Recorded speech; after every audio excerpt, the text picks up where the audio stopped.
N 1488. During the reign of Henry VII, 1 year after the Dominican Heinrich Kramer wrote his notorious witch-finding manual, an adolescent girl named Agatha Soothtel gave birth in a cave among the dales and moors of Yorkshire to her daughter Ursula, supposedly conceived by the devil himself.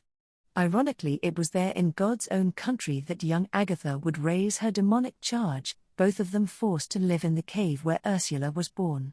The site that would be visited by pilgrims for centuries afterwards, making it arguably England's first tourist attraction, was known as much for the strange calcifying waters of its subterranean whirlpool as for its medieval satanic nativity. Most sources claimed that Ursula died during the rule of Elizabeth I in 1561, but with 8 decades separating her supposed death and the first appearance of her name in print, it's fair to assume a degree of invention in her biography. Despite her legendary ugliness, Ursula's 17th-century biographer described her as a thing so strange in an infant that no age can parallel. At the age of 24 she married a carpenter named Toby Shipton, and it is to posterity that she would come to be known as Mother Shipton. A less appropriate surname, because as Smith and Taylor indicate profession, so too did Soothtel. Mother Shipton would become the most famed of sooth-tellers in English history, renowned for her prophecies and used as a symbolic familiar in the art of divination for generations, the very constructed personage of the seer, a work of poetry unto herself. As scholar Darren Aldridge writes, unlike other ancient prophets who were known by their words alone, Shipton emerged as a personality in her own right. It is likely at least some of Mother Shipton's predictions were invented long after she lived, her prophetic couplets revised and edited to conform to later events, whether Cardinal Wolsey's death, the Great Fire of London, or the Crimean War. Details of her biography, her writing, and her very countenance are uncertain. The prophetess herself may have been a later invention. Yet Mother Shipton, England's Nostradamus, the 16th-century Sibyl, the Yorkshire prophetess, the Knaresborough witch whose crooked face has stared out from prints hanging on cultists' walls and in the names of country pubs since the initial printing of her predictions in 1641, should serve as a potent point of reflection for what exactly we talk about when we talk about prophecies. Most of the major events in British history found expression in some pamphlet or compendium of Mother Shipton's predictions, albeit backdated retrospectively with great convenience. There is Elizabeth I's Reformation, a maiden queen shall reign anon. The papal power shall bear no sway. Rome's creed shall hence be swept away. Mother Shipton supposedly saw those broken ships of the Spanish Armada off the English and Irish coast, the Western monarch's wooden horses, shall be destroyed by Drake's forces, a rare case of a prediction specifically naming a historical figure, which a skeptic might use to question said prophecy's authenticity.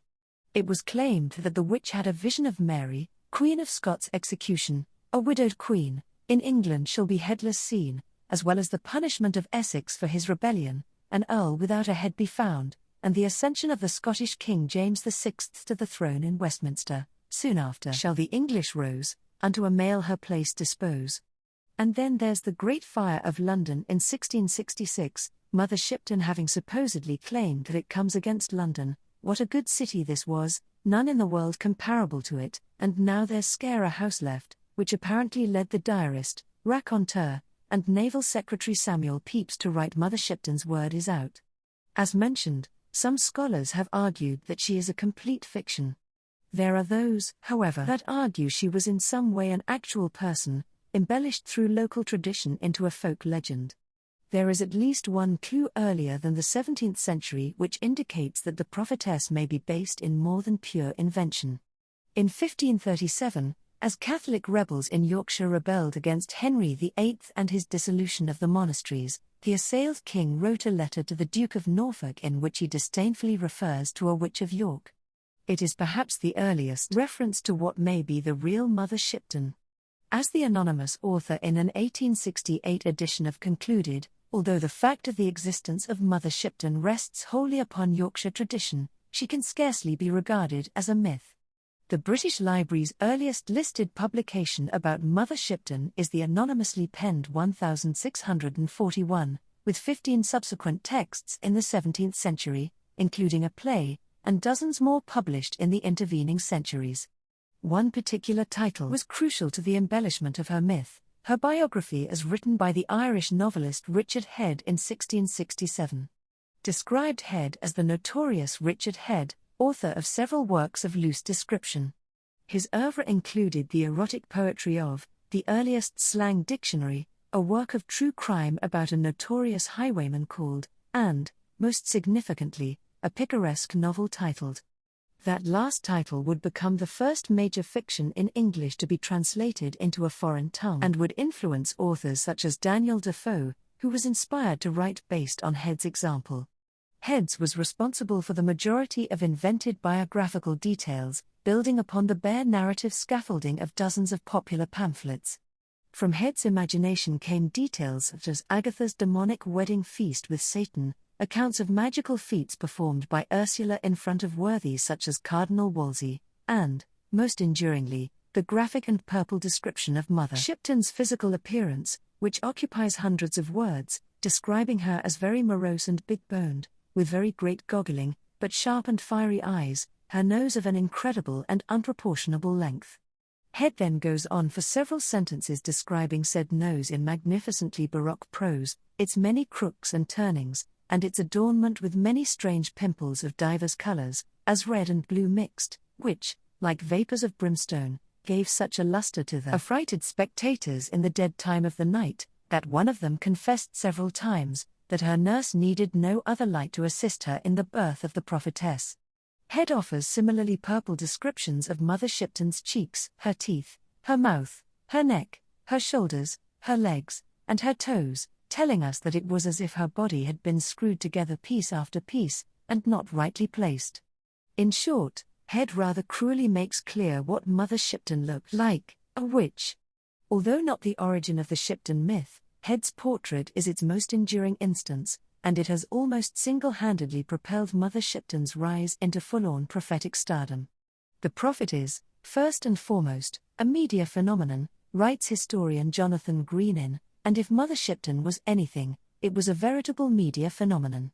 A beneficiary of cheap print, her stock soared with the collapse of the licensing laws of the 1640s, which enabled a deluge of pamphlets ascribing to her any number of potentially contradictory predictions. Pamphleteers during the years of the English Civil War took ample opportunity to enlist Mother Shipton as a convenient authority in propagandistic causes, both parliamentarian and royalist. Scholar Harry Rush, in The, writes that virtually all prophecies possessed a potential propaganda value that could be exploited by clever interpretation or a slight revision, and no prophetic utterance, ancient or recent, was so innocent that it could not be ingeniously twisted to bear upon contemporary religious and political issues. 10. Such invoking of prophecies during times of crisis, writes historian Madeline Dodds, was usually to demonstrate that some drastic change, either desired or already accomplished, had been foreseen by the sages of the past. And this was often achieved by the retroactive backdating of prophecies, something certainly true for Head writing during the years of Restoration. Consider the explicitly royalist gloss of the following, in which Mother Shipton predicts the regicide of Charles I, all via the pen of Head writing 18 years after the actual event. Then shall the council great assemble, who shall make great and small to tremble. The White King then, O grief to see, by wicked hands shall murdered be. Head informs his readers that Shipton saw the rule of Charles' son, predicted in this pamphlet published 7 years into his rule, for fate to England shall restore, a king to reign as heretofore. By contrast, the 1641 Mother Shipton pamphlet evidences parliamentarian sympathies, presenting startlingly accurate predictions about the future rather than only backdating events that had already occurred. It is claimed that wars shall begin in the spring. Much war to England it shall bring. Then shall the ladies cry well away, that ever we lived to see this day. Though written with a sense of melancholia, there is also a sentiment of inevitability and the accurate foresight of coming civil war, though written after the Bishops' War had already seen Scotland and England at blows. Moving from verse to prose, Mother Shipton prophesies that despite the coming strife, ultimately there shall never be warfare again, nor any more kings or queens, a startlingly radical conclusion written some 8 years before Charles I would place his neck on the block. Ruche notes, Whether this was specifically meant as parliamentarian propaganda is difficult to say, and that 1641 seems too early for this kind of speculation except in the most extreme factions. Yet whether the pamphlet originated in those extreme factions, or was simply accurate divination, Rush does observe that the publication came to be recognized as good material for the parliamentarians, and was subsequently published by those opposed to the principles of monarchy. If, during the politically tumultuous 1640s, the use of Mother Shipton's prophecies centered on justifying or rebelling against rule, then later versions saw a different focus. Her most famous prophetic couplet, which claims that the world to an end shall come, in 1881, first appeared in an 1862 edition of her prophecies edited by Charles Hindley, a Victorian writer who was known for his compilations of vulgar speech, such as his Omnibus. His edition of Mother Shipton's predictions reinvigorated the legends about the Yorkshire Oracle, and if Head's biography is one node in her myth, then Hindley supplied the other. Clifford Musgrave writes in that Hindley's ominous apocalyptic verse had an extraordinary effect on the popular imagination, especially among the poor, educated and more credulous people all over the countryside. According to Musgrave, many of these people deserted their homes and spent nights praying in the fields, churches and chapels. So pervasive was the fear that the world would end in 1881 that the British Library employed William Henry Harrison, not to be confused with the US President, to write an exhaustive debunking of the legend titled. Harrison quotes the editor of an 1873 edition of Who explained that Mr. Charles Hindley, of Brighton, in a letter to us, has made a clean breast of having fabricated the prophecy quoted, thus demonstrating once and for all the complete fabrication that was the Sibyl's most famous and frightening prediction. It is not only fear that motivates allegiance to such prophecies, involved here also is a yearning for meaning and significance, the idea perhaps that our own lives could be of such importance that a Tudor oracle may have dreamt of us. As James Sharp explains in Prophecies, helped many people make sense of the world and cosmos in which they existed, and helped them deal with at least some of the problems they experienced, even when such predictions were of apocalyptic bent. Consider not just the concluding apocalyptic couplet, but the full prophecy presented by Hindley, where he has the Sibyl say that through hills man shall ride, and no horse be at his side. Under water men shall walk, shall ride, shall sleep, shall talk.